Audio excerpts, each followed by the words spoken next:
not the problem. Mr. Ackerson, you will answer the question number 5 first. Question is, what is your vision for practical farm policy in today's agricultural economy? Well, now that's an easy question. Practical farm policy is reducing the 638-page farm bill that was recently passed to something that we can all understand. Practical farm policy is reducing the cost that imposes on the taxpayers. Practical farm policy is trying to adopt standards that will give a real security blanket and insurance policy program to farmers who need it without wasting a great deal in administrative costs and in giving greater benefits than are needed to persons who have great wealth to start with. Individuals with more than $75,000 in 3-year adjusted gross income, I understand, are now ineligible to receive payments, but those can go up to $750,000. I think that's too high. I think for those of us who are paying taxes who are not making $750,000, think that's too much security at that level. And I say that with all respect and appreciation for the size of farming operations. I think that we ought to look seriously, and I know the Farm Bureau internally has debated this seriously, whether we should follow a plan more akin to Senator Lugar's proposal, which has widespread support outside of the agriculture committees in the House and Senate, or whether we should continue the kinds of programs we've had in agriculture today. I will tell you this. I will listen to persons who have great expertise in this area. I will listen to the Farm Bureau.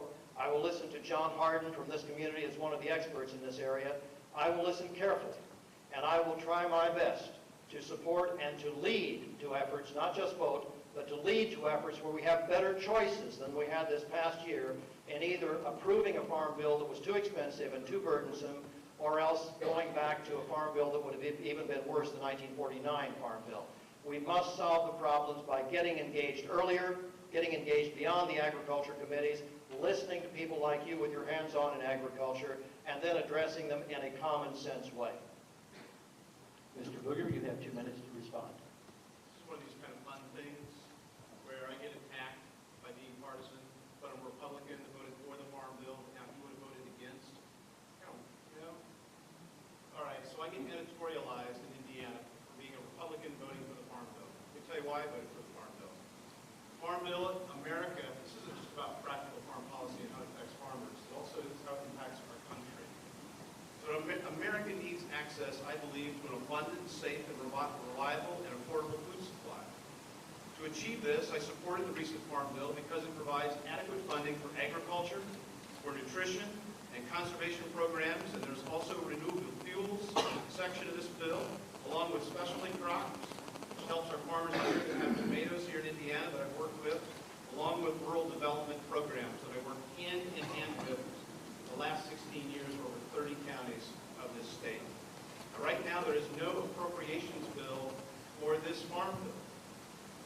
That should concern you, because this is a $287 billion bill for the next, well, up to the year 2012. When I think about that bill, there was also a section in that bill that was very key. See, Indiana, we weren't doing very well over the years with regard to our administration of the food stamp program. And we were about to get hit with a reduction of $10 million. So Governor Daniels outsourced the program to a contractor named IBM. And all the state employees were given a choice. You can either go with the state of Indiana or you can go with the contractor. All of the employees went with the contractor. The shock waves went into the union. The union then got a provision put in the farm bill that says, whoa, we better stop this, or we're going to start losing all of our union support. I then went to the ag chairman. We have a personal relationship. And he said, Steve, I will work this out with Senator Lugar.